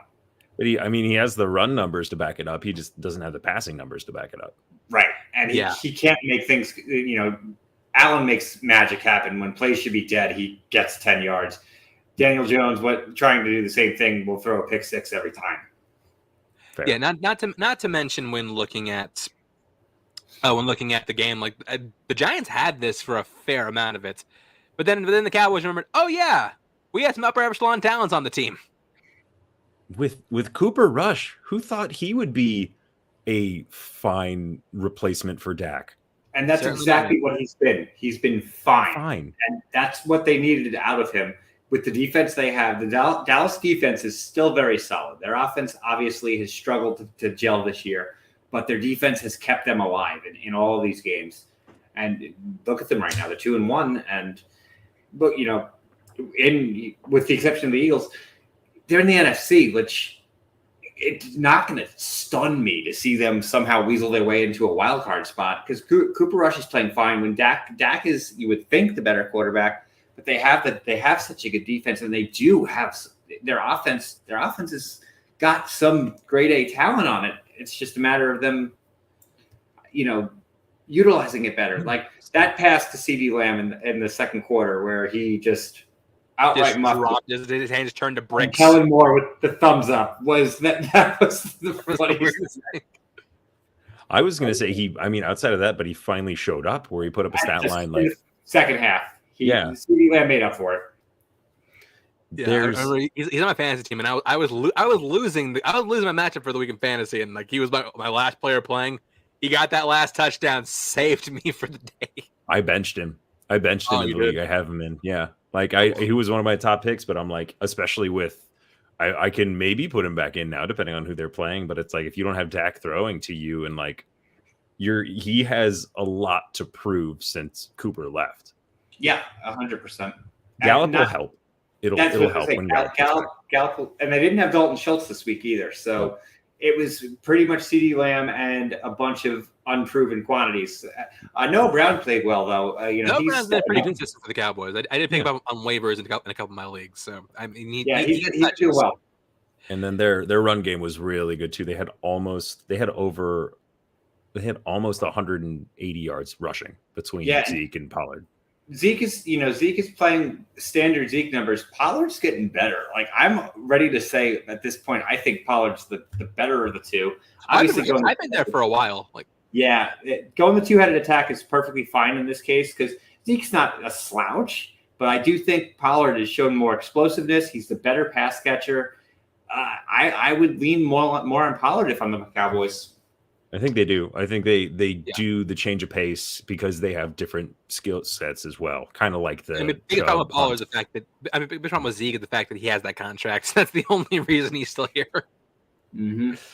Another 3 years, I think. I know he signed a pretty ridiculous sounds one. about right. Yeah, 2 years. I think it's like this year plus 2 more. Well, when he signed it, it was 5, and I remember it was a really weird number with like certain bonuses and guarantees. Yeah, five. It was like 5 years, $90 million. Yeah, it was like one of the most for a running back. Sure, it was like Derrick Henry. Derrick Henry didn't get that much money, and I think he's way better than Zeke. Yeah, he is. And same thing with Chubb. Chubb got like a 3-year extension, I think. Yeah, but Chubb's it's the whole thing with like running back and second deals, like why it's just why it sometimes works, sometimes it doesn't. While we're talking about that, I wanted to mention this too. Like, I understand both sides of because of Jackson. I understand both why he couldn't like negotiate a deal and why Baltimore wouldn't want to pay him. And it's for one of those same reasons. When was the last time you saw a run first quarterback with any kind of longevity? They either learn to pass or they go by the wayside. Like maybe Donovan McNabb, even you can argue with Cam and Russell the Panthers, Wilson. but Russell was what I was about to say. That's the thing. He was never quite run first. He was always like run kind of. If I need to. Yeah, exactly. So it'll be interesting to see. Somebody will pay Jackson. I just don't know if it's going to be Baltimore. Yeah, we'll definitely see how that whole thing shakes out. And what was the last game of the week? I did forget this one time. I just forgot it on my show notes. We do got to talk about the Rams versus the Cardinals because this wasn't in fact a game that was played. It's so forgettable you didn't mention it. If you want to say so. Here's watching this. I do kind of sympathize with the Cardinals for putting in that study stipulation in Kyler's contract because this boy, like, he has not performed very well these first couple weeks. No. And you're getting how much money? Yeah. If it was not for Hollywood Brown bailing him, like Hollywood Brown was a baller in this game. And Dortch, those two. And Dortch. Yeah, but they were the saving graces of this team. This team, they're a mess. Like, they have so much talent. I would almost say more so than the Raiders. They just don't know what to do. Yeah. Like the Raiders, at least, are being inept with a bad game plan. The Cardinals are being inept with no game plan. Yep, I agree. Yeah, and once again, we got to put out the APB for our boy Allen Robinson. Where is he? What is he doing? Two receptions for 23 yards, but he was targeted 5 times. Oh, well, yeah, 5 whole times. But that's good enough for second amount of targets for the Rams behind, That's true, obviously, Cooper Kupp. Yeah, but the best fucking receiver on the day was Ben Skoranek. Yeah, I'm still not convinced the real person. You might have seen him on TV. He might have caught some footballs, but no, I don't know. I don't buy it. I am not convinced Ben Skoranek is a real dude. But yeah, I think the Rams, like, just they don't. The reason they won because they're playing at the Cardinals just looks sloppier. Like the Rams are not looking like great. No, but they're doing enough to get by. Like obviously their first week. They're doing enough to win. Minus the first game, they're doing enough to win. They're not doing enough to get there. Like I feel like the Eagles would stomp this team. Yeah, I genuinely believe that. They're not the cream of the crop of the NFC right now. You know, they could potentially as the season goes on, but right now they don't even look close. The Eagles look so far ahead of the rest of the NFC. Everybody, there's no team right now that looks even on the same planet as the Eagles, and that's not to say that the Eagles are even the best. Like I would almost say the Eagles are the third or fourth best team in football, but in the NFC they're the greatest, just way above everybody. Yeah, I was like, you guys give a shout out to the Cardinals. There were 2 teams this weekend to not score a single touchdown: the Jets and the Cardinals. you got company on the couch, buddy. Little excited about that. But yeah, that's gonna do it for the week that was in football. So now we got to look forward to the week that's coming for week 4. Hopefully a better slate of games this time. I think we should hopefully get some better. I think it's about 50-50 based on doing the research. Looking at the games that we have this week, there's a few that look very exciting. We also have a few that look like they're going to be snooze fests. And our first London game. Yes. Yeah, our first London Bowl, which we'll talk about. First up Thursday night, we got the Dolphins versus the Bengals. I think if the Dolphins continue to play like they've been playing, I think they beat the Bengals. I don't know if they have what it's. They got Eli Apple covering either Waddle or Chase. One of them's going off. Yeah, one of those two is going to go off in this game. Both.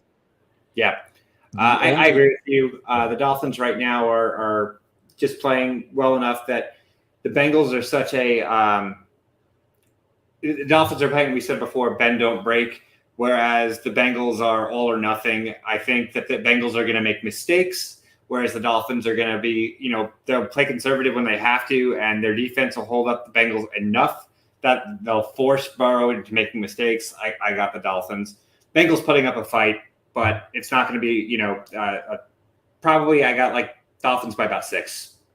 I think it'll be closer than we're imagining. I would say if Dolphins go out, it'll be by like 3 because I think the X factor is what you said before. It is in Cincinnati. So right. Tua is playing away from home, and it is on Thursday night. So it's also going to be a matter of can he be productive, like Tua, that is. And Burrow's going to be at home, granted on a short week worth of rest. So, but I do. I would say this is almost like a push. To an injury, it's a tough game to pick. the Bengals winning, I don't consider an upset, but I lean Dolphins. I agree with that, actually. Yeah, I just think it might be closer than a touchdown. You also got to look at the potential severity to his injury because he did go out of the game for a bit against the Bills. We thought he had a concussion. But that's and if Tua's hurt, you still have Teddy Bridgewater, who's one of the best backups in the league. So that's true. Someone the Chargers could really use right now. Right. They've done it right now. Moving on to Sunday. First up, we got left side, strong side, Civil War. The Jets taking on the Pittsburgh Steelers. Y'all know where I'm going. Now, I was saying earlier is I think that if you want to give Kenny some testing ground, I think this is a good place to try and start. Just because, well, it's a long week and it's the Jets. When is Wilson back? Here. What? Wilson is supposedly coming back in this game, so that's the only. If this was still Joe Flacco, I would say hands down it's Steelers. I still slightly lean towards the Steelers, but the Zach Wilson is such a wild card being thrown into this game that it could go either way. It's in Pittsburgh, so it's Steelers. It is. Yeah. And the point is, one of us is going to have bragging rights next week. We'll see who that is. Next up, we do have, as Dan mentioned, London Bowl. Vikings versus Saints. I think this would have been much closer for me about a week ago, but looking at the way the Vikings and the Saints, if the Saints can play mistake-free football, I think they'll keep it close. But I'm still leaning towards the Vikings, especially because I don't think they have the secondary to stop Jefferson. I feel like Jefferson, after a couple weeks away, is finally going to go off again. Yeah, he's due for a big game, 100%. I agree with you on that. And the Vikings have a solid defense. They're going to force some turnovers. I don't see any way they lose this game. I go Vikings, yeah. Going to Dan's former boys. No, they're not his boys no more. The Browns taking on the Atlanta Falcons. Man, the Browns might be in really good shape by the time Watson gets back. I'm not gonna lie. It sucks because their schedule coming into when he's showing up is fairly easy. They've been very, very fortunate with a lot of what they've had, and this is another case of it. I'm going the Browns. They have the better defense. They're going to shut down Mariota. They're going to have pressure on him the whole game, and all Brissett has to do is not screw up. Yeah. A thing to look at this game in particular is Myles Garrett was just in a car accident. That was scary. They said it was minor injuries, but I saw apparently he was in a portion that flipped. It looked over and it's in bad shape. Yeah, that is a very good point. I agree with you on there. But that being said, even without him, I was gonna say if Garrett doesn't play, you still have to stop Clowney. Yeah. Mm-hmm. So, yeah, it's the Browns. If they lose to the Falcons, that's the upset of the week. Yeah, I would agree on this one. This one I'm not really excited about because it means the Cowboys might win again as they're taking on the Washington Commanders. And I don't see how they don't. This is their game to lose. Again, Cooper Rush, game manage this, run the ball a ton, and then when you need to, throw it to Lamb. Keep it simple. You can beat this team fairly simply. Commanders are... You're not dealing with the elite core here. Let's be real. Yeah, I mean, the Commanders do have a healthy Chase Young, so I mean they do have that going for them. So that could kind of get to Cooper Rush. But if they're like you said, if that run game is working, then they should be fine. Not to mention if the Eagles are able to put up 9 sacks on Wentz, Micah Parsons is gonna. Yeah, Micah Parsons is gonna have some lunch. And Van Der Esch, yeah. Next up, we got this is the Seahawks versus the Lions. Ooh. I'm going to call this as the biggest blowout of the week. You think so, this one? Really? I am going to say you are going to go all in on the Lions on this one, and they are going to blow them out. I love it. I want to say Lions as well. A blowout would be fun. But I think it happens. This is going to be the Dan Campbell. I'm out here just having the time of my life. It's Lions at home. Yep. I want to know what Dan Campbell says if he shuts out a team. Oh my god. Or what he does. Is that where he gets a real lion to come out to the press conference? Just like at their training grounds, there's just this massive cage with a line. It's like RRR, but like on the football field. Yeah, like on the football fields. All right, I brought this motivation, guys. This is what you earned. Like we didn't ask for this. You guys like MGM growing up, right? All Lions this game. All Lions all day. They are going to have some fun with this game. Detroit's going to be rocking on Sunday. Yeah, I hope so. I mean, I'm rooting for Detroit. This next one has huge implications for the future going forward. Two teams that are now struggling to maintain supremacy in the AFC South, when we both thought they were the upper echelon of the division, now trying to gain ground in the division.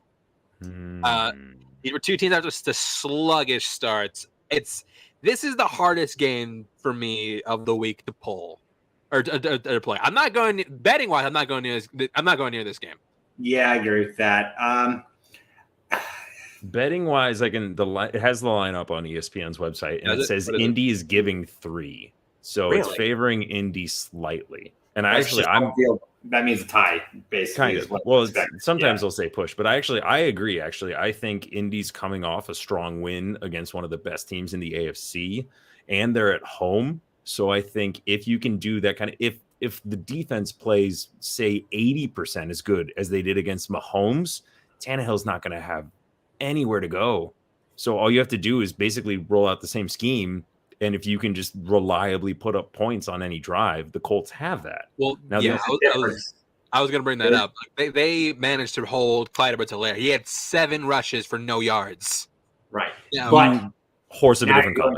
You're going to Derrick Henry. I was about to say now Derrick Henry is substantially better running back, and he got back into the groove this past week, and he's starting to look like his old self again. It's all going to depend on whether or not they can hold down Derrick Henry. If they can, I think the Colts got this. If not, it could be tough. Another thing, I'm actually going Titans on this one. Oh, really? I'm actually going to go Titans, and the Titans are that team that, like, year after year, regardless of how they look, they suddenly pull out wins they should not get. They started slow this year. I think the Colts are going to be on a little bit of a hangover after that win over the Chiefs, and because the Titans are going to come in with such a different style offense and Derrick Henry, I think that the Titans are going to surprise them. We also still haven't gotten a great Jonathan Taylor performance either. That's true. So this could be really interesting. And I was going to say, kind of like how I said, I can't get used to the Jaguars like winning, but whenever I watch Derrick Henry run the football, my brain cannot compute someone of that size moving. It makes no sense from a physics standpoint. Like, wait, you're how big and you move how fast? Like, no wonder nobody can tackle you. You're like, you're a linebacker. Like once Derrick Henry gets going, he is very hard to stop. Yeah, I agree. And he's a downhill runner. Slowly but surely, he is starting to look like his old self again. So I'm slightly leaning towards Indianapolis, but it's all going to depend on whether or not they can stop Henry. This one's very close game. Yeah. Up next, we got the Bears versus the Giants. Two teams that are both somehow 2-1. We're not going to be seeing a lot of this on Red Zone. Probably not. New York. Oh boy. Oh, at MetLife. Oh God. And keep in mind, the Giants are coming into this game without. They're coming into the game without Sterling Shepard, who went down with an ACL injury, and without Kenny Golladay. Not because he's injured, just because he's fucking useless. Yep. Oh boy. I think I have to go Bears just because they seem scrappier. They seem, even though Fields has not looked like a great leading quarterback, it's not like the Giants where it's like maybe Jones has had flashes of like good play, but I still trust the Bears defense more than I trust the Giants to be able to convert. Like Saquon, it looks like that might have just been a flash in the pan performance. Like I don't know if I can reliably be like, oh yeah, Saquon could carry the team, like, because he did that for years and it hasn't helped or worked. I got Graham Gano kicking four field goals, and it's enough to win the game. Okay. I am slightly by virtue of a better defense, I'm leaning towards Chicago. I think Chicago should be able to pull this out. It's the line is New York giving 3, so apparently slightly favoring Giants. Yeah, I mean, offensively they look better, but I feel like Daniel Jones is gonna fuck up somehow. But the over under at 39, I'm taking the under every day of the week. Under. Under. Give me that under. Yeah. I'm not going anywhere near the over on that one. Up next, we got the Jaguars versus the Eagles, two young emerging squads. Yeah, this is the game. It'd be a fun game. I'm surprised about how excited I am for this game. Yeah. Who would have thought that week 1? That this would be in week 4, quite possibly the most exciting game. Yeah. I mean, I'm rolling with the Eagles. I think that the offense, just looks. I don't think the Jags looked really good against Herbie with a rib injury. I think had the rib injury not happened, I don't think that game's even close. So I don't think they'll be able to stop. I don't think they'll be able to stop the offense of the Eagles or Jalen Hurts. So I'm leaning Philadelphia. Yeah, I agree. Again, Jaguars going back and forth across the country is not going to be doing them any benefits. Plus, keep in mind, they are in an uncertainty right now because there is a hurricane coming through Florida. So it's in Philly. It's in Philly. Yeah, but I'm saying their practice could get disrupted. Sure. They might have to move. Tampa Bay, which we'll get to, Tampa Bay has had to move because of it. So that's something to factor in, that they might not be able to get in their normal reps. They might have to go to Philadelphia early. There's a lot of factors going on here that have nothing to do with football. I think the Eagles are just going to have a better situation. They win this game easy. I think I might take the over on this one as well, because it says Philly giving 6.5. The over/under is at 48.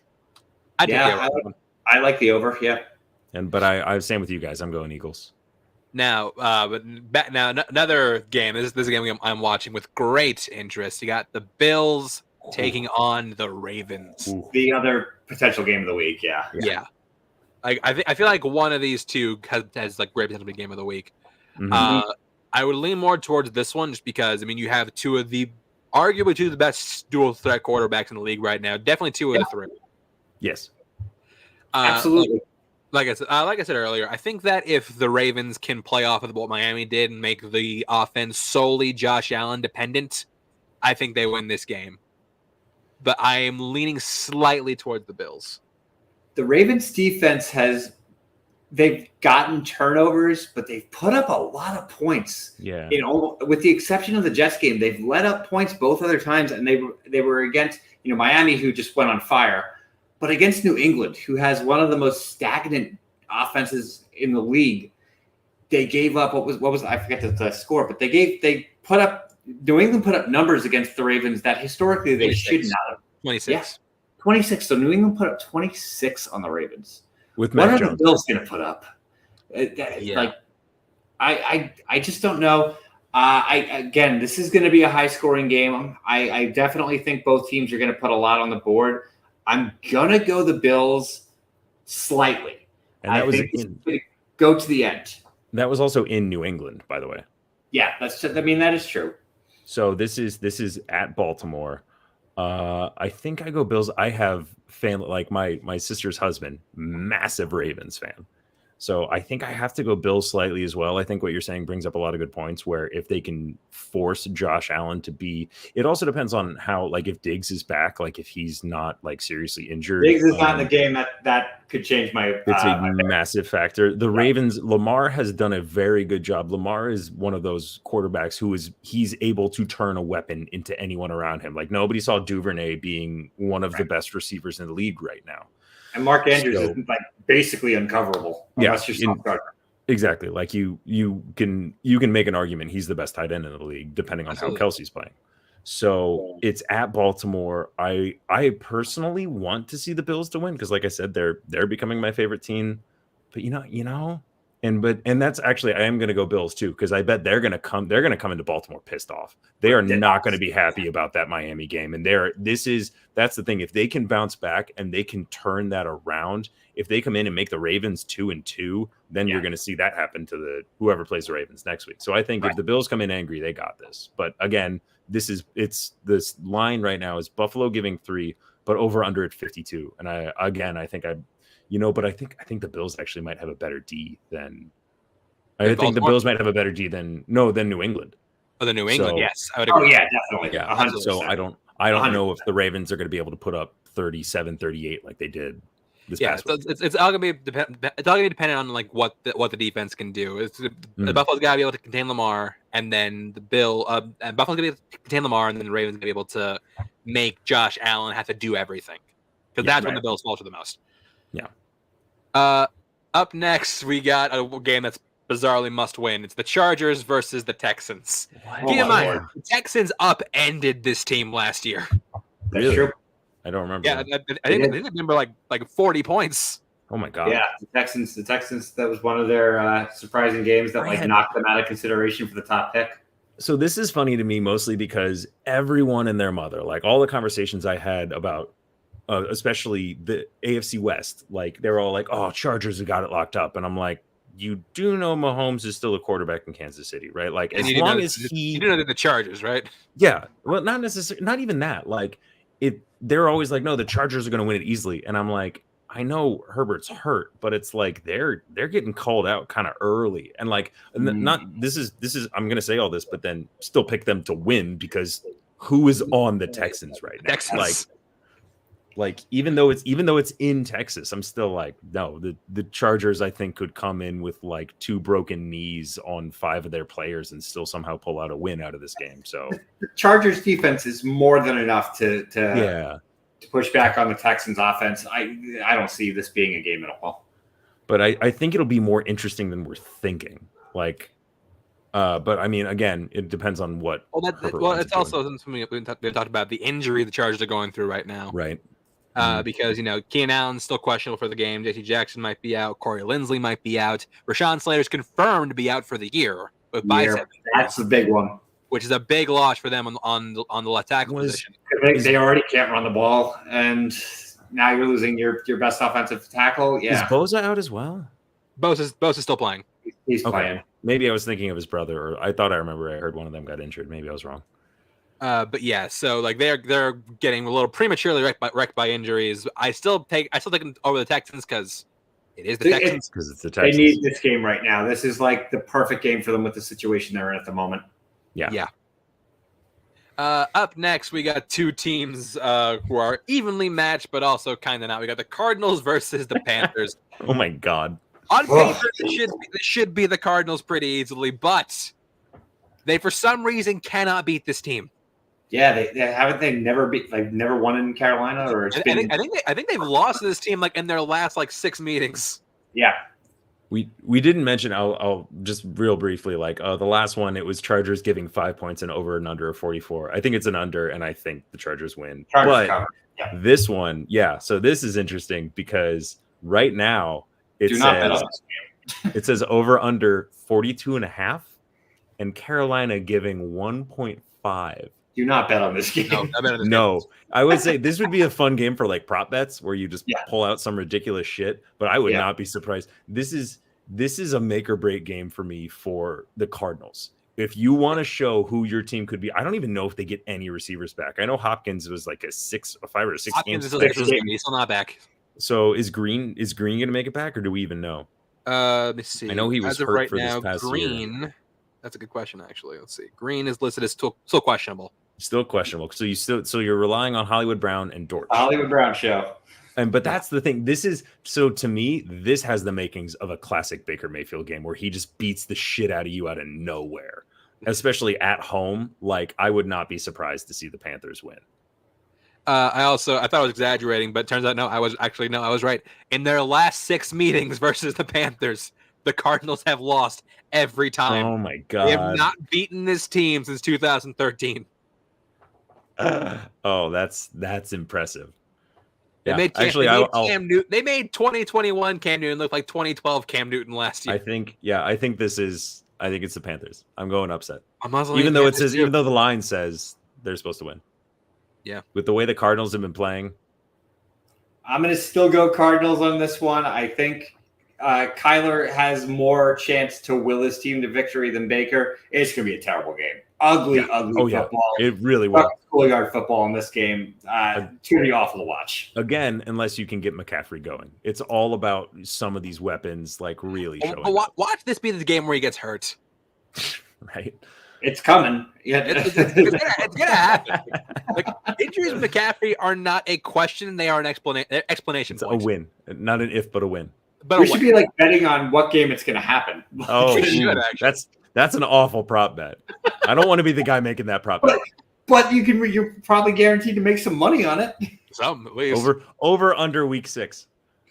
Under. I'll say under. Definitely under. Poor guy. Well, speaking of, this game is going to be ugly football for one side of the coin, not so much. Probably not so much the other. Hopefully, we got the Patriots taking on the Packers. I would take the Packers with or without Mac Jones. Second biggest upset of the week, like not upset, biggest blowout of the week. Yeah, Lions number 1, Packers 2.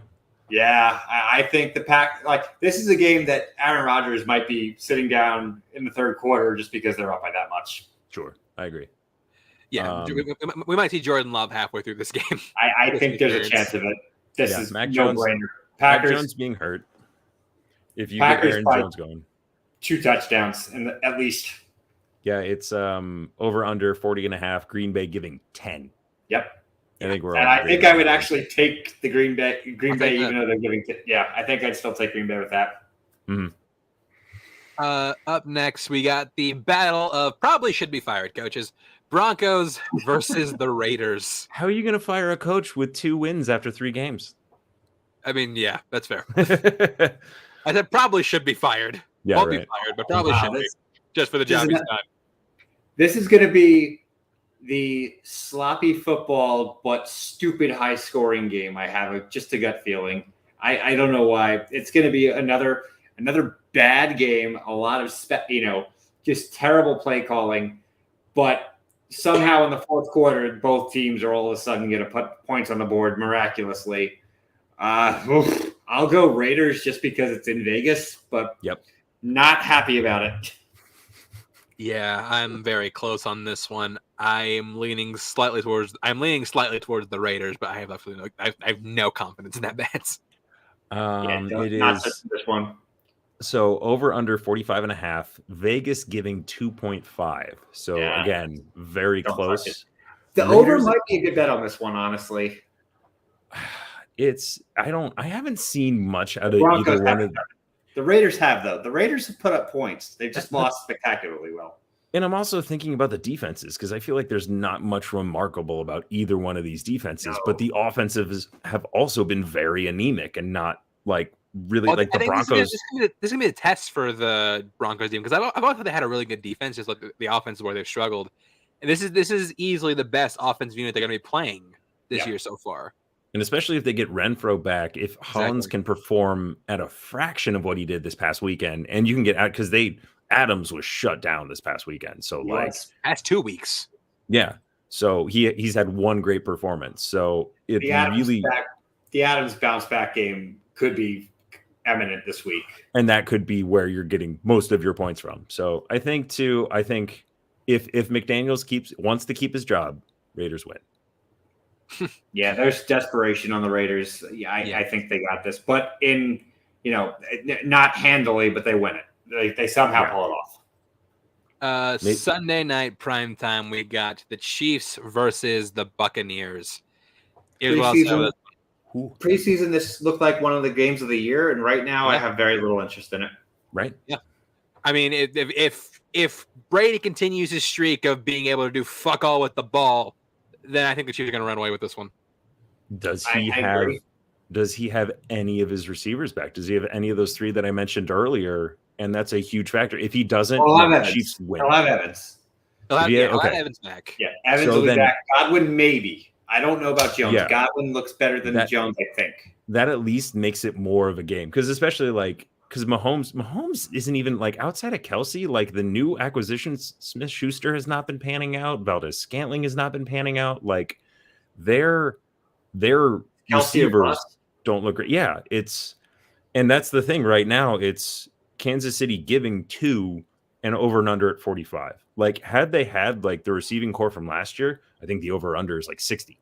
So keep your eye on this game too. Tampa Bay has already relocated to Miami for training this week due to the incoming storm. Yeah, and it says it's supposed to be. this might not happen in Tampa. There is a chance of it, or the game might be one of those weird gets moved to Monday or Tuesday type games.